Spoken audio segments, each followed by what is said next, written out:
In this episode of Everything Compliance, we devote the entire episode to the recent speeches by Kenneth Polite and Deputy Attorney General Lisa Monaco announcing changes to the evaluation of corporate compliance programs. Our guests today are Jonathan Marks, Tom Fox, Matt Kelly, and special guest Scott Garland. I know you'll enjoy this episode of the award-winning Everything Compliance. Hello, everyone. This is Tom Fox. Welcome to another live edition of Everything Compliance. Today, we're going to take up the two speeches given by Deputy Attorney General Lisa Monaco and Kenneth Polite at the recent ABA White Collar Conference. Today, we have the quartet of Matt Kelly, Jonathan Marks, Scott Garland sitting in, and myself, Tom Fox. Matt, what about the speech caught your attention? Oh boy, probably just about every single word of those two speeches caught my eye. We had discussion about executive clawbacks. We had updated guidance on compliance programs from the Justice Department. We had talk about a new push into sanctions enforcement and national security issues that we still haven't even touched yet, and all sorts of other stuff, Tom. But I really wanted to zero in on what the department has unveiled for executive pay clawbacks and disciplinary actions that they would like to see companies embrace as part of your compliance programs now. So that was pushed into a new version of the evaluation guidelines, last updated in the summer of 2020. Now we have new ones, a new version where the old section called incentives and disciplinary measures in the old version of the compliance guidance has now been rebranded as compensation structures and consequence management, which I think is a great term that I'm trying to use with my kids more often, consequence management. But really, the department is trying to cover two big bases here. They're trying to get more discussion around incentive-based pay and clawback capabilities that companies have for pay handed out to executives who are subsequently found to have engaged in misconduct. So they want to talk about clawbacks and executive pay. And then they also talk about disciplinary measures. I'll start with the clawbacks because that's the sexy stuff. That's the news that we've heard about a lot. The department is now going to offer a reserve credit against monetary penalties as part of corporate misconduct settlements, where you would get a dollar for dollar match against whatever you could claw back from executives involved in the misconduct in question, with whether that's an FCPA resolution or a sanctions case or probably even False Claims Act or other misconduct like that. But you would get a dollar for dollar discount or a credit against your monetary penalties for whatever pay you can claw back from the guilty offenders. That sounds great in theory, right? However, in practice, it gets a lot more complicated. First, you, the company, you need to have begun those clawback procedures by the time the case is resolved. You only get credit for whatever you can claw back by the end of the DPA or the non-prosecution agreement by the end of that term. And typically that term is only going to be 3 years. And also, you're supposed to claw back against the offending employees. Okay, I get that. If you've committed criminal misconduct, I don't have much sympathy for you. But also against supervisors who have turned a blind eye to the misconduct, or they should have known about the misconduct, or they weren't engaged in trying to prevent it. So anybody who might be at a higher supervisory level where this happened under their watch, potentially they too could have their pay clawed back, and you would have to go and chase it as a company if you wanted to get these reserve credits. That does kind of seem like a gray area to me about who are the supervisory people who should have known or were willfully blind. Then again, the supervisory people are the ones with the really big deferred comp awards and the equity grants and whatnot. That's the real money if you're looking to offset your monetary penalties. So you would have this incentive to go after the supervisors perhaps even more than the low-level people who might have been engaging in the misconduct. They might not have had much executive or incentive-based pay to claw back. So there's a whole lot here that I'm still wondering about. How will these policies influence future incentive pay programs? Who would get executive pay or incentive-based pay? How easily would you be able to claw back that pay? What clauses could you include, or how would you maybe withhold it rather than give it out in the first place? There's a dozen different questions that comp consultants and HR teams and legal teams and compliance teams will need to think through here. But we should all remember, as cool as this might sound, clawbacks being offset against monetary penalties, you could easily imagine a scenario where the juice is not going to be worth the squeeze for companies. They might say that we'd spend a boatload on litigation fighting for clawback compensation or fighting the clawback compensation. We might not win. We might not get it in the end by the end of the DPA term. Maybe we shouldn't bother with this. So that's going to be yet another dimension that people have to think about.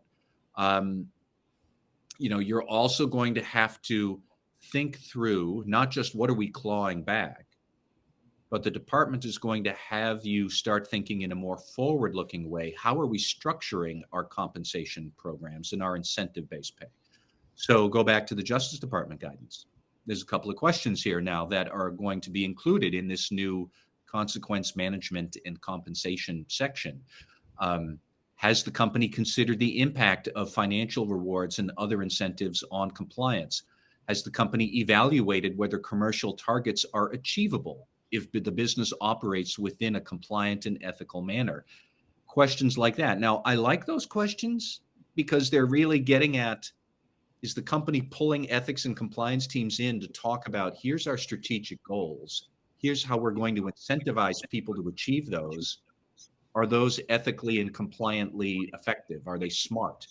So bringing compliance in at that early juncture, I like that. That sounds fine. But then all of that said, there's still also more discussion actually about disciplinary procedures. There's a whole lot of questions about who gets to make disciplinary decisions. How are you enforcing them consistently? How are you assessing your program from time to time to be sure that disciplinary actions are being carried out in a consistent and uniform manner across the whole enterprise? Are you making sure that supervisory employees, when they commit misconduct, get sterner discipline than lower level employees because they're supervisors? They're supposed to know better. Are you disclosing as much as possible details of the disciplinary actions so other employees can see those and say, geez, there, but for the grace of God go I. I'm not going to do this anymore because they're nailing people for it. And I could see a lot of ambivalence about that because typically companies like to be rather hush-hush about who's getting disciplined and why is that executive leaving the company. And we're just going to say it's a no fault or, no at fault termination as opposed to a termination for cause. You leave that unspoken. Well, these new guidelines are more about, no, you really should be more forthcoming within reasonable privacy protections, within reasonable civil litigation risks. But, in any other circumstance, the tie should go to the runner and you should be giving a little more detail to other employees. So there's a big sea change here in how we're going to be thinking about disciplinary actions, how we're thinking about executive pay, how we're thinking about how do we handle executive pay when there is misconduct.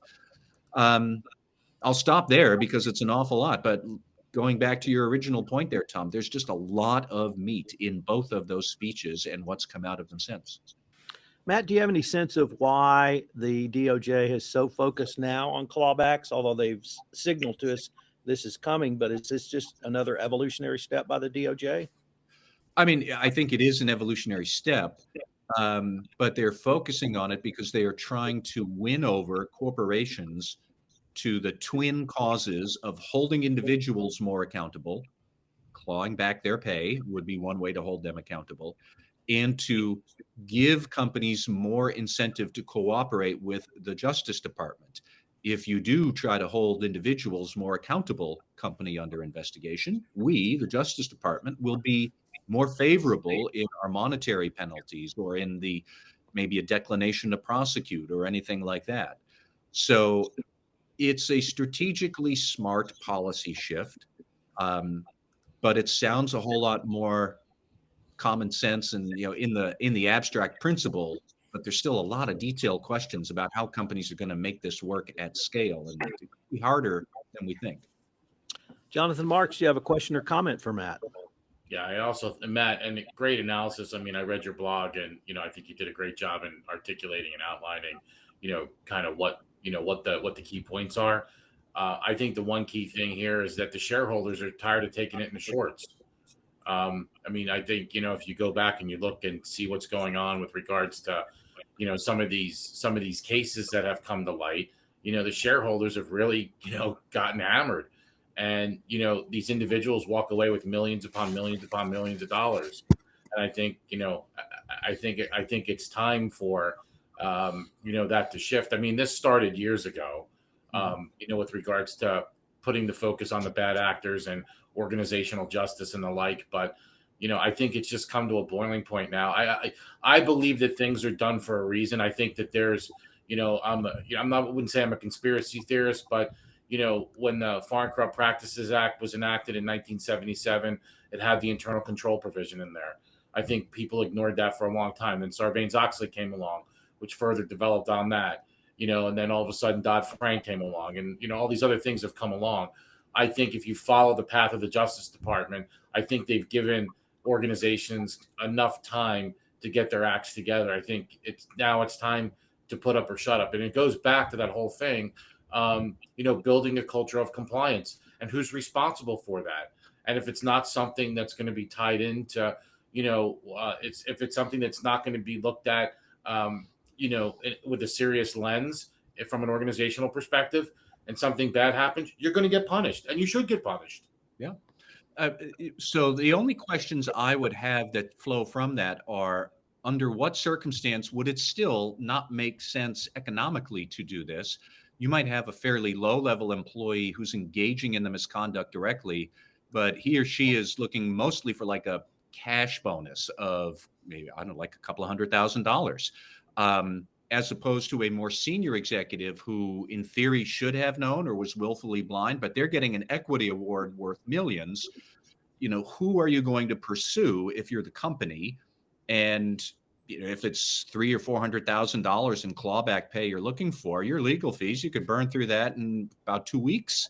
And maybe it's not going to be worth it because that is shareholder money as well. And the Justice Department did touch on that in a speech given by Kenneth Polite. He did say that we're not looking for companies to waste money. Think through carefully what your economic incentives are to do this. My next question would be, if the company winds up clawing back money against a more senior executive who should have known but was willfully blind, well, we talked the other week, I think, about that Delaware Chancery Court decision on corporate officer liability. And one of the prongs of being able to get sued by shareholders would be that you consciously ignored a red flag. So if you're getting pursued by the company for a clawback, would that not mean that you consciously ignored a red flag? So could that executive also then find themselves being sued by shareholders?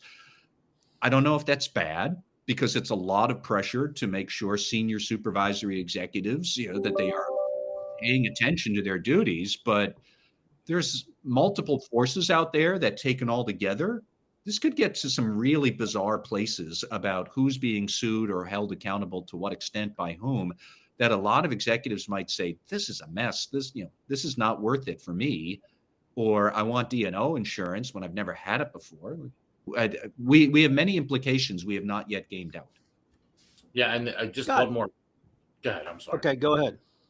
No, I think one thing that you keep bringing up is, this incentive comp. I mean, the options is where a lot of these executives make their money. It's not the salary. It's not the cash salary. I mean, the bonuses, even if you look at the bonus, the compensation structures usually have three pieces. They have the cash, which is the salary.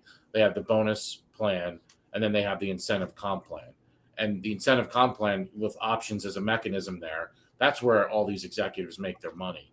So once, when an executive says, well, I've given up my salary for the first 6 months of the year, they're talking about their cash compensation. They're not talking about they haven't given up the $39 million in options that are waiting for them at the end of the rainbow. So, I too am skeptical about all of this and wonder where this meanders itself. And to your point, it probably does get messy at some point, because now if the whole purpose of a compensation plan is to attract, maintain, and retain, top talent, what are these compensation agreements going to look like going forward? What does that do what does that do from a governance perspective? What does that do to the metrics to some degree, which you talked about before, things that can be measured? Are these going to be layups? Are they going to put layups in there? And then we all know that even though non-binding, the shareholders have a voice in all of this as well, vis-a-vis, either shareholder proposals or from a proxy perspective. And so what are they going to say when they start looking at these newly formed comp packages? It's going to get real interesting. Scott, do you have a question or comment for Matt? I do. I want to pick up where both of you left off. To me, it seems like figuring out how to structure the comp for executives and maybe high-level officers will work itself out, because they're used to having these big contingent payments come out, right? Things that deferred compensation, payments that might vest over time. But if you think about how this might work out for, say, managers or line-level employees, most of them are relying on their salary. They may not have any sort of incentive pay, or if they do, it's something that they've probably come to rely on mostly. And if the company is doing well, they're going to get it at the end of the year. Imagine that you are now the person who's restructuring comp, and you're going to go to the person who's making $25,000, $50,000, $100,000 a year, and say to people, remember that bonus that we talked to you about, that 25% bonus that you'll get at the end of the year if everything goes well? That's now going to vest over 3 years. And so you can spend it if you want to, but you might really want to think about whether you just want to hold on to it for a little while in case something happens. And I guess, I don't have a real issue with if somebody is violating the law, that they should get hit at the end of it. But it does make for some interesting conversations. And I can imagine employees now starting to resent the compliance function because it's messing with their pay up front. And if that's what happens, then there's a real cross message here that's going to have an unintended consequence, even though I still agree with everything that the policy represents in the analysis that you gave as well, that we generally should be taking money out of the pockets of people who have willfully violated the law and company policy. So I think, Scott, everything you said there is very valid, including that, compliance officers might get clipped in the crossfire of employees being unhappy about their pay. But for any compliance officers who might be thinking, this is really interesting, but I'm not in charge of comp, how does any of this relate back to me? Let's also remember, we're doing all of this to avoid corporate misconduct. So I could see a lot of supervisors saying, I just have to make sure I'm avoiding corporate misconduct. So I'm going to have all of my employees certify everything that, to the best of their knowledge, all the ethics and compliance controls have been met. They're going to say, I'm going to sub-certify for all of my team. And the same way that we have these certifications and sub-certifications and sub-subs for financial controls under SOX with the 10K and the 10Q, we could, again, have all of that replicated for ethics and compliance controls, because the supervisory people are worried that their bonus is going to go up in smoke because of something that they missed. And that's where I think this also could come back to the ethics and compliance functions. We could have these, oodles and oodles of ethics and compliance certifications flying all over the place.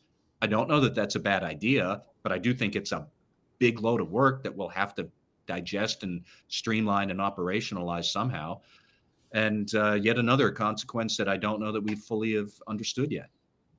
Matt, I'd like to take you back to the January version of the McDonald's decision, where McDonald's was sanctioned by the SEC, and ask, does this new SEC ruling that companies must disclose the reasons or logic around a termination of a senior executive apply on this clawback provision as well, in your opinion? That's an excellent question. And I would try and evade it by saying, I think the better question to ask is, would those disclosures be compelled not by the SEC, but by the Justice Department's new requirements around disciplinary procedures? I only touched on those a couple of minutes ago, but one thing that those questions are trying to get at is to what extent, or to the maximum extent reasonably possible, the company should be disclosing disciplinary actions and why companies did or didn't take certain actions. And, okay, McDonald's, you decided to let the former CEO go without cause. And, you didn't really disclose why. I don't get that, because come on, everybody at the company knew why. It was an open secret what was going on at McDonald's in the late 2010s with sexual harassment. But now the Justice Department is going to be there drumming its fingers saying, why didn't you disclose your rationale for all of that? And I could see new pressures coming to bear that way. And I could also see a lot of labor lawyers, breathing into a paper bag at the potential for more disclosure here that they would just as soon not have.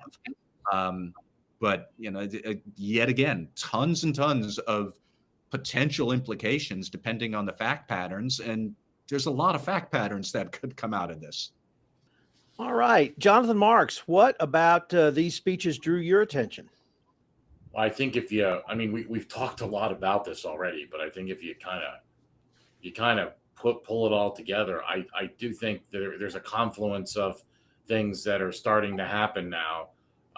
Again, Tom, you said I'm a conspiracy theorist. Maybe I am, but if you take a look at all of this, you have the evaluation of corporate compliance programs. They come out with a second version of the corporate compliance programs. They come out with the revision. There are these speeches that are being made.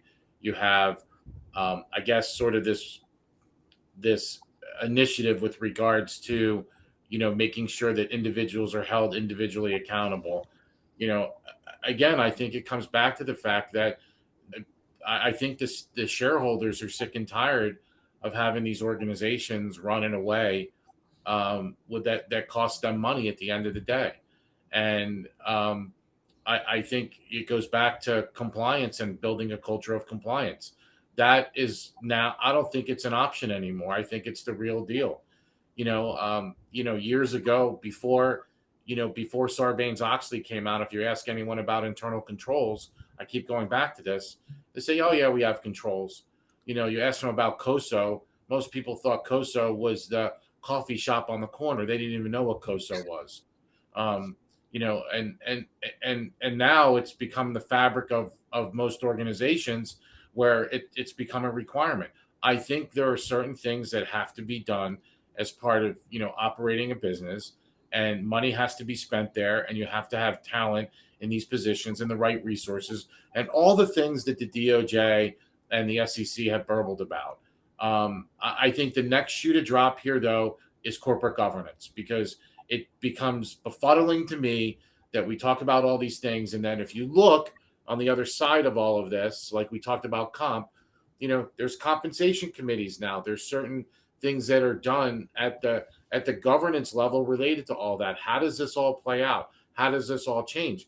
Going back to good governance and going back to transparency and going back to, again, retaining top talent and making sure that people are motivated to stay, and what the organizations are spending their money. I just think we're at the boiling point now. And I think people are sick and tired of reading in the newspaper that so-and-so quietly walked away from something and, took $65 million with them into the wind. I think those days are coming to an end. And, Scott, you made some really, really great points. Matt, obviously I told you I read your blog. I think there's some really interesting things in there that you pointed out. If people really sit down and read this and take this seriously, I think it changes the game from internal audit. I think it changes the game from a compliance perspective. I think it changes the game from an overall legal perspective. I think if you're not looking more towards building a risk resilient enterprise and that risk resilient ecosystem, which includes those three components along with management, senior leadership, and the board, I think that I think at some point the hammer's going to come down hard. Not that it hasn't already on certain companies, but I think their level of tolerance, while it may have been here at one point, has certainly come down a great deal. That bar's been lowered significantly, and I think those speeches, the revised guidance, and everything else related to this is just an indication of all that. And if it falls on deaf ears, it falls on deaf ears. But it's not like they hadn't warned you. Jonathan, I'd like to pick up on your overall theme of good corporate governance and ask, does the board need to create a new committee, or are the existing committees, in your opinion, sufficient if they engage in some of the ways that you have outlined, or how would you help a board sort of think through its obligations on this around oversight? I think we need to revisit the overall structure. At the organizational level, at the competitive level, and at the institutional level, from an overall governance perspective. I think it needs to start there. I think, I think there's a lot of misunderstanding as to what good governance is. I think if you read some of the stuff that's in the Delaware Chancellery Court writings, it kind of burbles on that. We've talked about this before.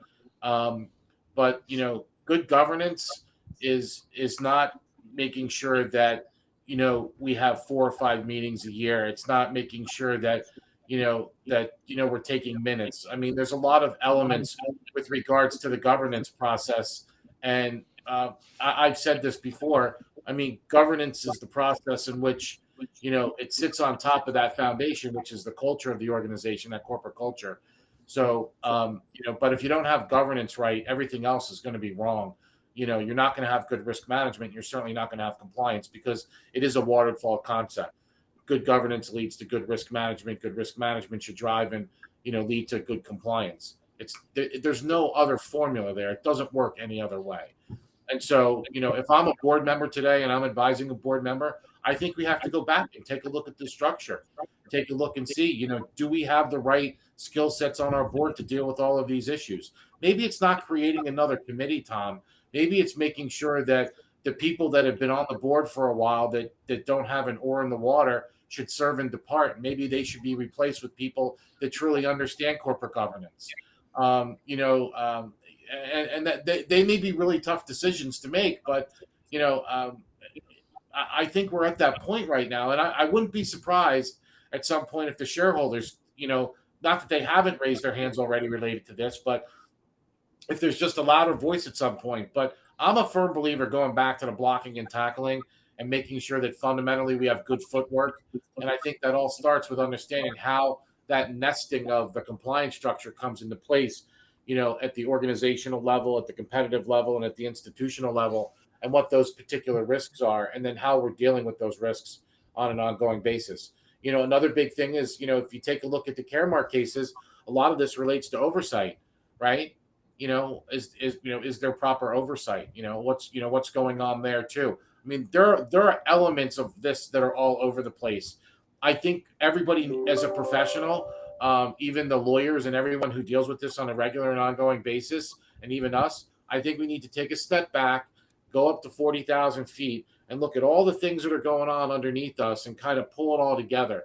Because I think if you pull it all together, fundamentally, what they're driving at is building this risk resilient ecosystem, which includes all these things, which includes proper compensation and clawback structures, which includes, organizational justice, if that's a part of it, which includes, building a culture of compliance, and not a set it and forget it culture and compliance where everybody goes to training and all of a sudden everyone's an expert in ethics. It's an ongoing process. Scott Garland. Scott is sitting in with us. Scott's a managing director at Affiliated Monitors, and there was a part of the Polite speech and a release of documentation from the DOJ regarding monitors. Scott, what did you see in Kenneth Polite's remarks in this new document that caught your eye? Yeah, thanks. I focused a lot on the guidance that the Department of Justice gave to U.S. attorneys. So what's important to know is that Kenneth Polite announced his speech and he issued a memo to the criminal division. The criminal division is not the U.S. attorney community, but they often work together closely. Because I used to be in AUSA, I focus on the U.S. attorney's guidance to see how it might work out in your local federal prosecutor's office. I have not compared the Polite memo to the U.S. attorney's memo, but I think they're pretty much the same guidance as you would expect, with some structural differences to fit the fact that they involve two different bureaucracies that are somewhat related. I think before going on, it's important to note that these guidelines, the policies, really affect the Department of Justice. They don't affect monitorships at other agencies necessarily, right? Because the FTC, the FCC, and other agencies in the government do sometimes impose monitorships as an administrative matter, and these guidelines don't affect those. The only time they would affect the monitorships that are imposed at the other agencies is if they're using the U.S. Attorney's Office or the Criminal Division or the Department of Justice in a federal case. Nonetheless, I think the guidelines and the policies that Department of Justice set out is pretty comprehensive. I wouldn't be surprised if the other agencies follow suit. So there were three things in the policies that I found interesting and noteworthy. So one of them was they articulated and probably re-articulated principles for determining when a monitor is needed in a particular case. I'm not going to go through those factors. There are about 10 of them. And they're all the factors that you would have come up with on your own or have been articulated before. What I'm going to focus on, it was a comment that was made at the ABA White Collar Crime Convention, which I was at last week, in which one of the panelists, I think it was a defense attorney, bemoaned the fact that you couldn't take the criteria for when to select a monitor and predict whether a monitor would be needed or imposed in a particular case. What that panelist said was that when you look at the factors that DOJ sets out for selecting a monitor, they're going to be explanatory or descriptive of the decision that was made, but not predictive. You can't sit in your office, go through the factors, and predict. And part of that's because some of the factors are at cross purposes, some of them are very broad. And realistically, anytime you have 10 factors that factor into a decision, it would be chaos generally to try to predict what's going to be done in most of the cases in the middle. Cases at one extreme or the other, it's a little bit easier. But to me, the question isn't whether the factors are predictive, whether they allow you to sit in your office and predict or advise a client whether a monitor is going to be imposed by this prosecutor. I think the question to ask is, will the Department of Justice require prosecutors and then the people up through the line in the decision chain to actually articulate an analysis of each of the factors? Because if they do, then a couple of things happen. One is that the prosecutors and the supervisors don't go to the ultimate question, which the policies articulate is a monitorship needed and will there be a clear benefit? It's easy to ask that question of yourself and come up with a gut reaction. It's harder and I think more valuable to go through each of the 10 factors and say, all right, I'm going to analyze each of these factors, then I'm going to answer that ultimate question. And I think generally if you do that, you come up with a better decision, or at least a better informed decision. So if the department says, prosecutors and decision makers, you need to go through each of these factors as you justify this, I think that the factors are going to work well. I think the second question is, will defense counsel then be able to look at those factors and have a meaningful conversation with prosecutors about those specific factors and engage in that discussion and possibly sway some minds in that process? And then the third question is, can the defense counsel or corporate counsel use those factors to meaningfully advise their clients about corporate compliance as they're in the phase of not necessarily dealing with an emergency, but how should we move forward?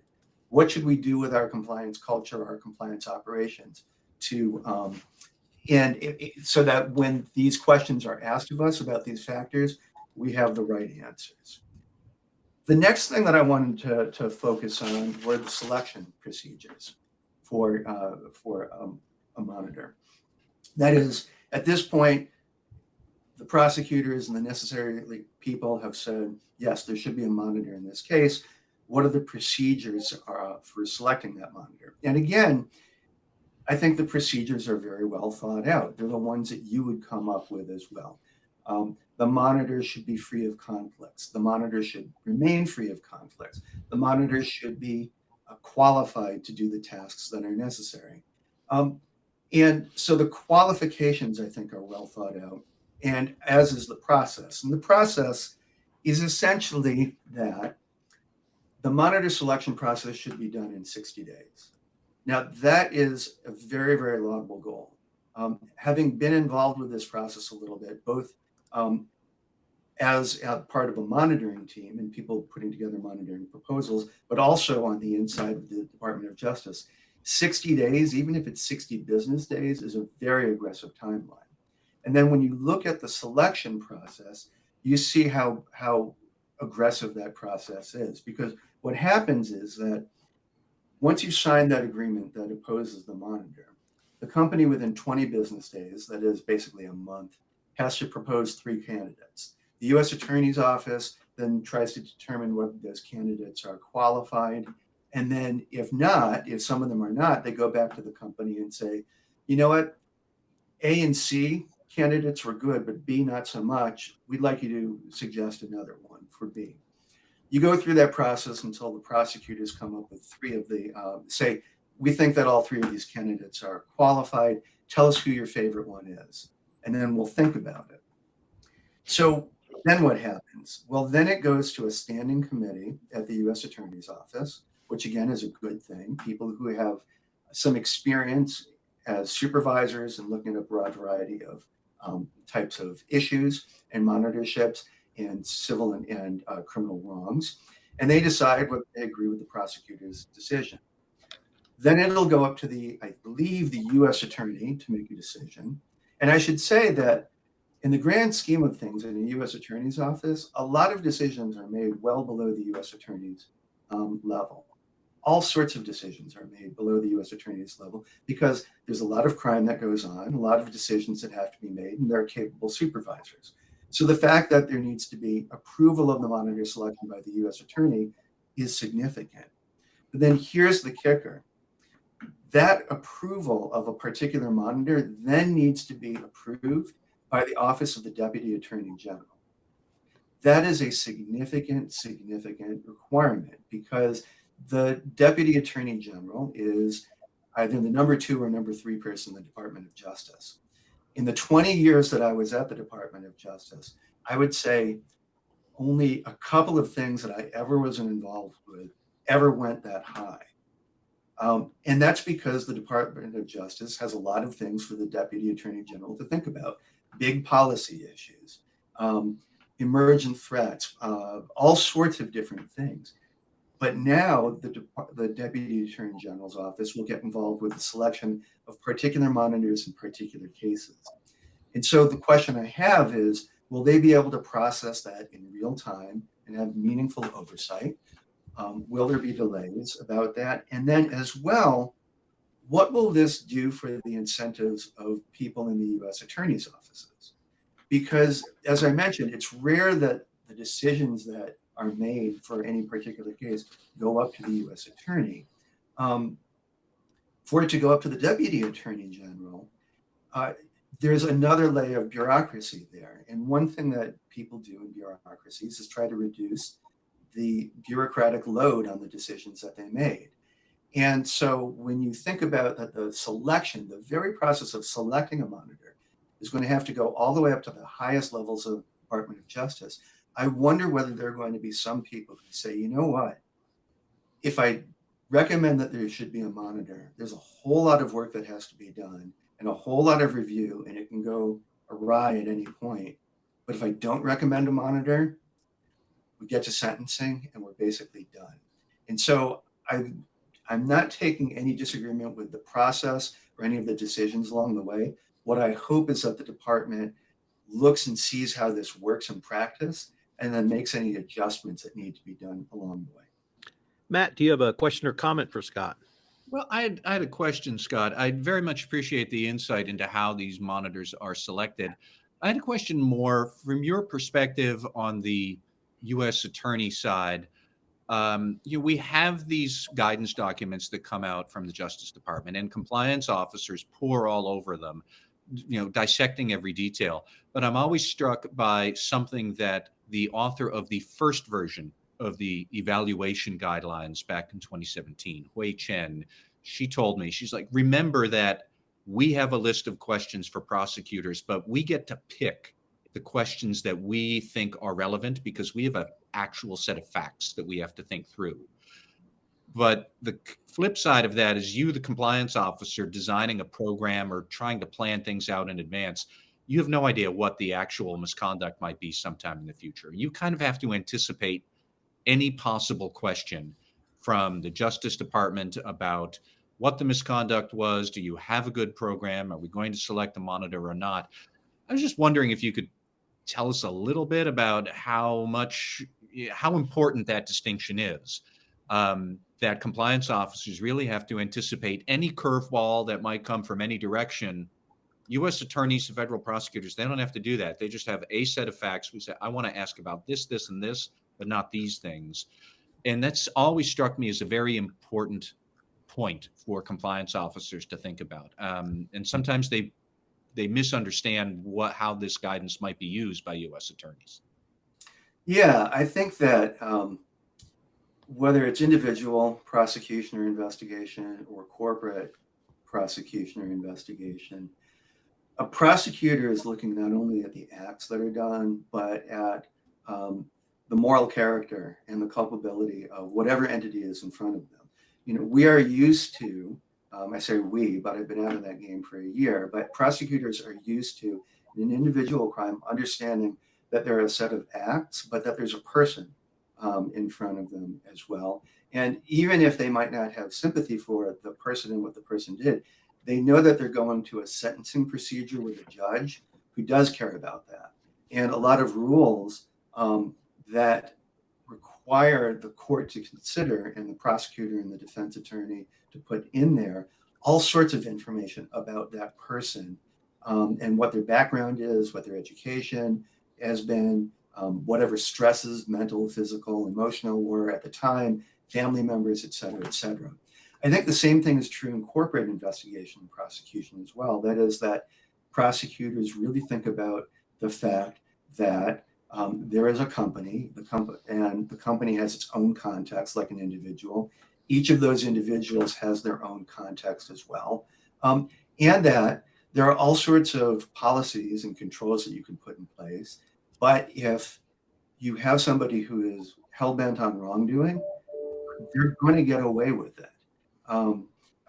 This is not quite the same issue, but I think it gives a little bit of an insight into this.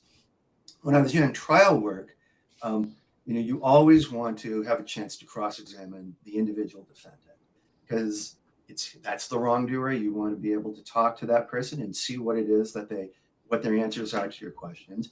But I would also confide to people that when you cross-examine the wrongdoer, you're in a bit of jeopardy because it's very easy for some people to get up there and lie repeatedly. And even though you're the prosecutor, and even though you have the documents, and even though you've done your preparation, some people are going to be able to get away with lying in front of a whole bunch of people in public record because they're convincing. And I think that sensitizes you to the fact that when a company is trying to do everything that it can to basically cover all the bases, still some people can figure out ways to exploit what's there or to ignore it and hide what's going on. And I think prosecutors do have that sort of sensitivity. I hope that answers what you were getting at, but if not, I'd love to follow up.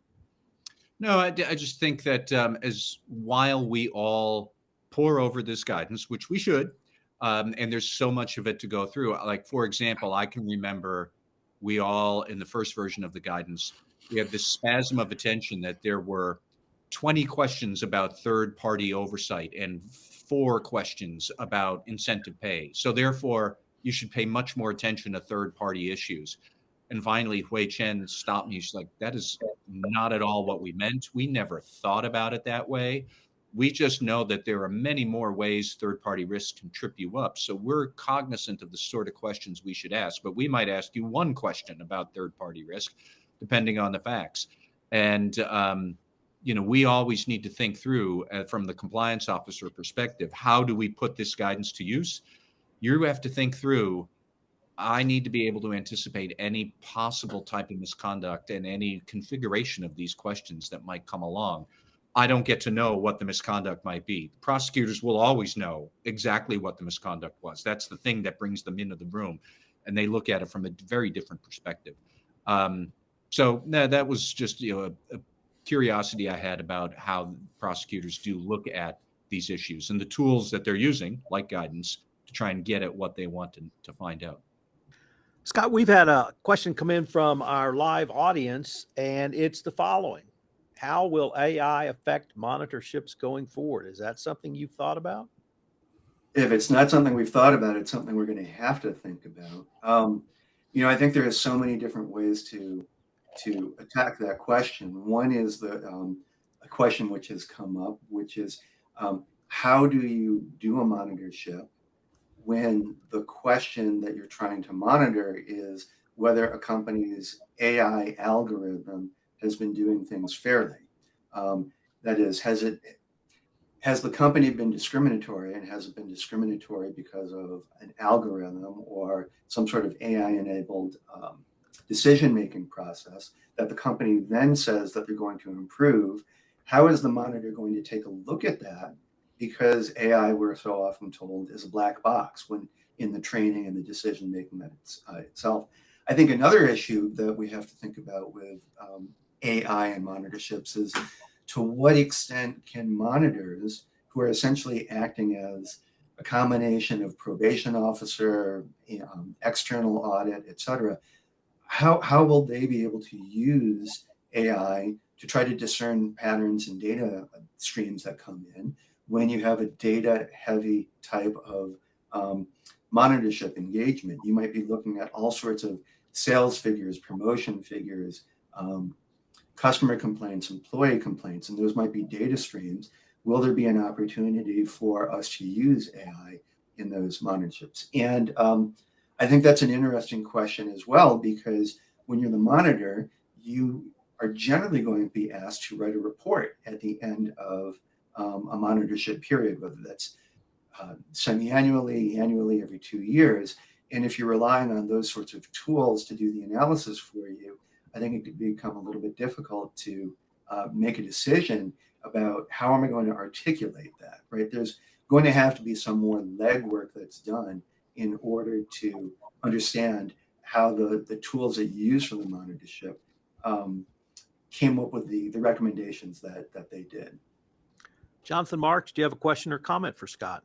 Well, Scott, first of all, that's great insight. I think you hit on something there. I have this saying that, everyone's entitled to their own opinion, but you're not entitled to your own set of facts. And I think, when you're doing stuff like this, big data certainly comes into play.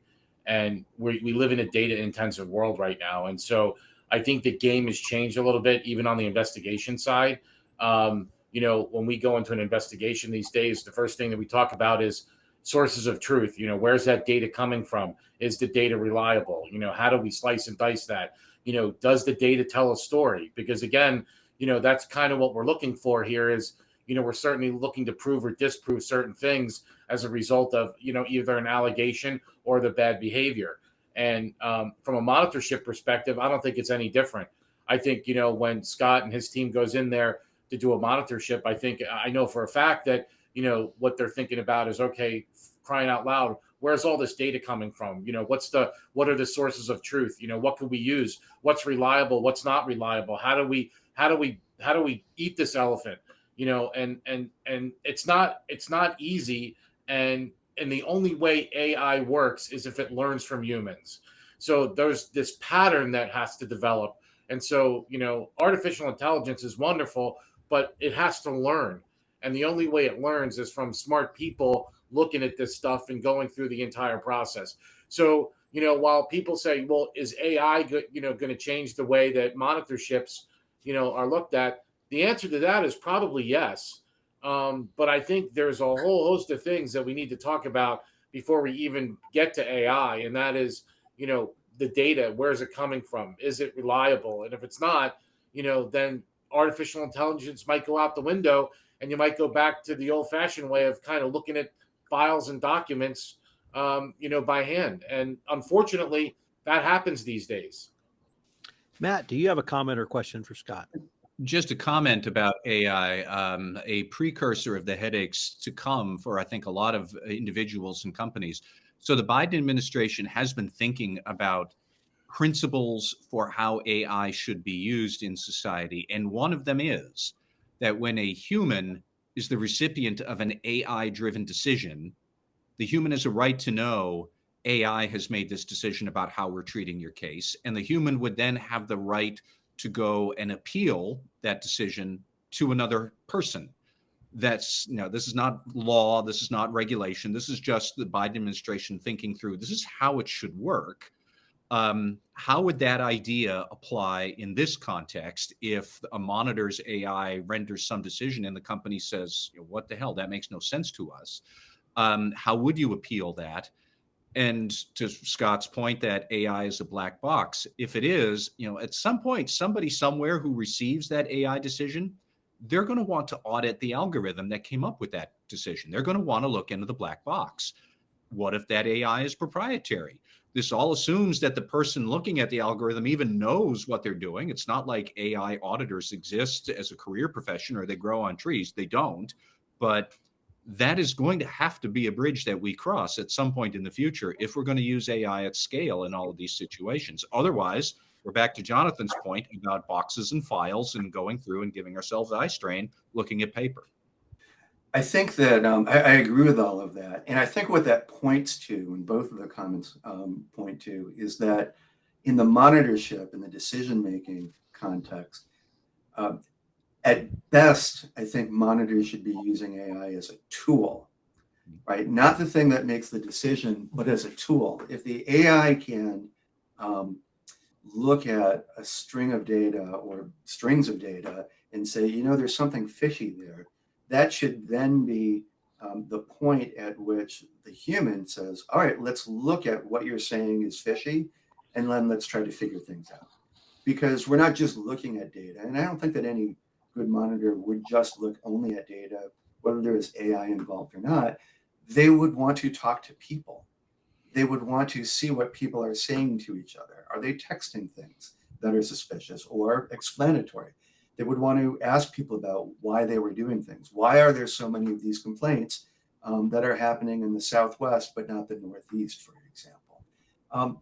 As well, I think that to the extent that AI can comb through documents and find things like not just key phrases, but sense the tone of a conversation and then bring those to the attention of a monitor. And then the monitor actually looks at it and says, oh, you know what, that's just a joke, right? I can see that's a joke because it's not obvious to the AI, but it is to me. It's obvious that it's a joke. Good on the AI for bringing it to the monitor's attention, and then good on the monitor for following it up. There's another area where I can imagine that AI could be really helpful as a tool. One of the things that we're seeing more and more in monitorships is a requirement that certain data be walled off from different people or different companies. That might be because a particular person was misusing particular data at their company, or because there's an antitrust issue and there was a merger of two companies, but company one shouldn't have access to data at company two or certain data. One of the big issues in cyber and privacy is that you should have every company should have a map of the data that they have. And if you talk to practitioners, they will tell you that that is aspirational, and that if you actually tried to do a data map, it takes a long time. It's really expensive, and you get really surprised really quickly at where your data is going. This is a place where I think that AI could be very helpful to look through all of the different data streams in the networks to find out where data is going and where it's mapping. And I think everybody could be helped by that, whether there's a monitorship or they're just trying to map out their own privacy requirements and obligations. Jonathan Marks. I never, ever, ever thought that I would say this, but I'm going to. Scott, Matt, Tom, you've made great comments related to all of this. I think it's perfect for our readers and the like, or the listeners and the like, to really understand this. But I think the lesson here is that you need a James T. Kirk and you need a Spock, and you can't. You know, the enterprise does not function or fly efficiently without either one of them. And I think that's kind of what we're coming down to. And thank you to my father for allowing me to watch Star Trek when I was a little kid. I never thought in my entire life on March 10th of 2023 that I would bring up a Star Trek reference, but I have. Well, I would just say that thank God we don't have to invent them. They already exist. And number two, you should check out my entire podcast series of Star Trek, the original series, all 79 episodes, Trekking Through Compliance. Gents, I wanted to pick up on a point that Matt touched on, but going a little bit different direction, and that is incentive programs within your company. And it's both financial and non-financial. And there were 4 questions that were raised in the new evaluation of corporate compliance programs, or the ECCP. Number 1, how does a company incentivize compliant and ethical behavior? Has the company considered the implications of its incentives and rewards on compliance? Who determines the compensation, including bonuses as well as discipline and promotion of the compliance personnel? And what are some of the examples that the company has taken? From this, I see 4 different steps. Assessment, number 1, assessment, number 2, analysis, number 3, implementation, and number 4, monitoring. On number 1, assessment, the ECCP suggests the following questions. What role does a compliance function have in designing and awarding financial incentives at senior management levels? And has the company evaluated whether commercial targets are achievable if the company operates within a compliant and ethical business framework? Under analysis, the question posed or questions are, how does the company incentivize compliance and ethical behavior, and what percentage of executive comp is structured to encourage enduring ethical business objectives? When it comes to implementation, the ECCP says or suggests, has the compensation, in fact, impacted either positively or negatively the compensation? I gave those in some detail because I want the compliance professionals to understand this opens up an entirely new level of analysis that perhaps has never been done before. And certainly HR has been traditionally viewed at compensation and incentives is within the realm of HR. But I think compliance is going to have to take a very close look at this and work with HR to go through each one of these steps and, of course, document whatever decisions you make. So this goes to both financial incentives, but also non-financial incentives. And it was made clear that the promotion of executives should be something that is considered. Have they engaged in unethical violations in the past, whether that rose to the level of a FCPA violation or not, or did it simply violate internal company policy? Did you investigate it? What discipline, if any, did you give? Is that discipline documented? Did you give them a verbal warning, a written warning, additional training, whatever you might have done? There's also commentary around compliance advocates or compliance champions. Is that something that is viewed as a plus within your organization? But I was particularly intrigued by the language around the ongoing, or rather, are commercial targets achievable if the business operates within a compliant and ethical manner? In the recent trial of 2 ex-Fox TV executives, there was an additional corporate defendant, which was an Argentinian company. And their defense was, look, you got to pay bribes to do business in South America. We paid bribes. We couldn't do business otherwise. Now, they were convicted, but that is something that you're now going to have to look at. And I think it's going to bring a level of analysis that heretofore has not been seen, certainly from the compliance perspective, but it may be something that when you wed it with the clawback issue that Matt talked about, is really going to bring a new level of a lot more work for the compliance practitioner that has an audit trail that Jonathan talked about, that you can show if a regulator comes knocking. Okay, well, seeing no questions or comments, let us move to fan favorites, shout outs, and rants. We'll keep the same order: Matt, Jonathan, Scott, and myself. Matt, do you have a shout out and or rant for us today?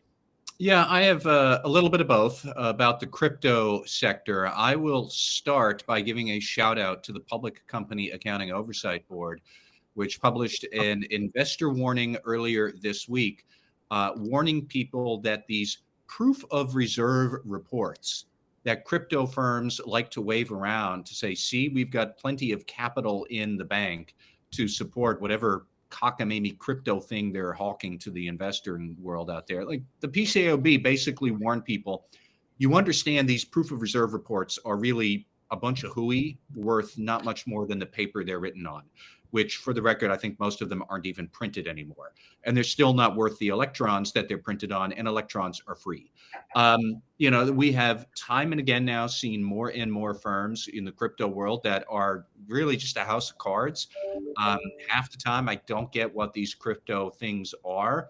Now we are starting to see some banks, such as Silvergate, which was a bank that loaned into the crypto world. So they went belly up earlier this week, which should surprise precisely nobody who has been paying attention, because so much of crypto is still kind of just a scam. There's no there. There's certainly no consumer protections there. And we have far too many people who are day trading junkies here who think this is the greatest thing since the dot-com era. And look where that ended. I think crypto is going to follow a similar path. I know there'll be a bunch of crypto fanboys who are going to complain about me on Twitter now to say I've got it all wrong. But I am at least glad to see that the PCAOB is sending proper messages to people. I'm glad that the SEC is taking a hard line against crypto firms. And I really just wish more people would pay attention to the fundamentals here. And there are none in crypto. It is, I guess it's just a currency or an investment thing that's based on itself, and the importance of it is that it's important. It's a big circular wackadoo scam, and we really need to crack down on these abuses before they start infecting real economies and real businesses and real banks. So kudos for the PCAOB for at least trying to keep people's eye on the ball. Jonathan Marks, do you have a shout out and or rant for us today? Yeah, it's sort of a weird shout out, but I'll make it anyway. Shout out to the House for voting 419 to 0 for declassification of the origins of COVID-19. I think it's, I think we all have been speculating for a while. I'm curious to see exactly where this all leads, but I think we as a society, I think we should understand what's going on. So I'm glad the House decided to do that. And where this goes, I do not know, but it's about time somebody made a reasonable decision. Scott, what do you have for us? So I have a shout out for the Department of Justice. And the reason for that is that the department, as we've been talking about this today and in prior episodes, has been revising its policies on monitors, on corporate compliance, on compensation, a whole bunch of different policies. And it's been iterative in that as well. It's started out saying this is what we're going to do, and then they've come out with revisions to that policy, and they're putting more meat on the bones.